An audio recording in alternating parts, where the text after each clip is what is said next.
Now we're going to start with the Q&A, the panel discussion. Thank you for your time. Thank you for being in our company. And again, Tracy, thank you for just sharing such great platform from which we're now going to take it forward.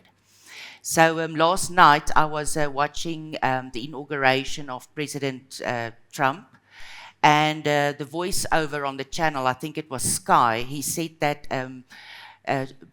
his PR team, his public relations team, biggest challenge is the fact that President Trump does not stick to the script. So I promise I'm going to try my best to stick to the script. And we'll start off by, if you can briefly just introduce yourself and the role that you play within your represented organization. And I'm going to make it threefold touch points that you have with government, because I think that's very insightful to understand your organization's engagement with government.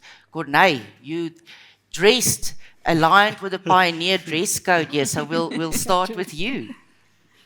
Thank you, Linda. Afternoon, everyone. I'm Corneille Louw. I represent Grain SA. Those of you that doesn't know Grain SA, we are a producer organization representing grain and oilseed farmers in South Africa. Our biggest task probably is to be the voice of the South African grain farmer. We need to lobby our government for the right policy and regulations. Our main aim is to keep farmers profitable and sustainable on their farm. And we'll get to that. Thanks, Corneille. Tracy, you don't need introductions, but perhaps BFAB's engagement with government. Sure. So BFAB, for those that don't know, it's an independent research institute, so registered as a non-profit company. We work across multiple spheres, so we work in the public sector space, we do work for government. We don't have consistent funding from them, so it's more on an ad hoc basis. We did things like when they went through the Phakisa process and the agriculture agro-processing master plan, we often do the sort of research fact packs for that. So the research that backs these discussions, we do that for them. We also do work for the Western Cape government in particular.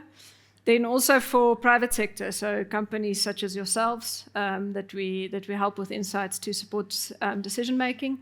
And then also for donor organizations. So a lot of the work we do also on the rest of the continent is for donor organizations. So things like the Gates Foundation, etc. This balances our funding that we're based on, but I think it also gives us a very wide perspective of different spheres in which it's engaged. I think institutes such as ourselves globally are typically funded by government, whereas we didn't always have that possibility. So we also do a lot with producer organizations, for instance. So I think it's quite a wide exposure, and it helps us to remain independent because we get all these different views. So.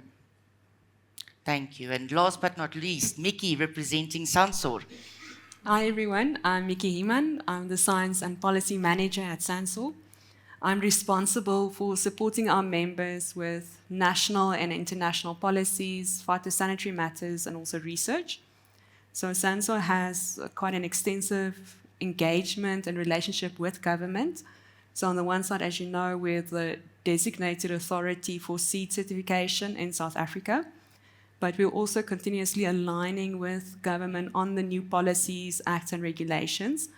Through the International Seed Federation, of which we're a member, we often work with national seed associations in Africa and other countries, where we talk about policies to make sure that when we can make inputs into our local policies, we have good science-based policies that support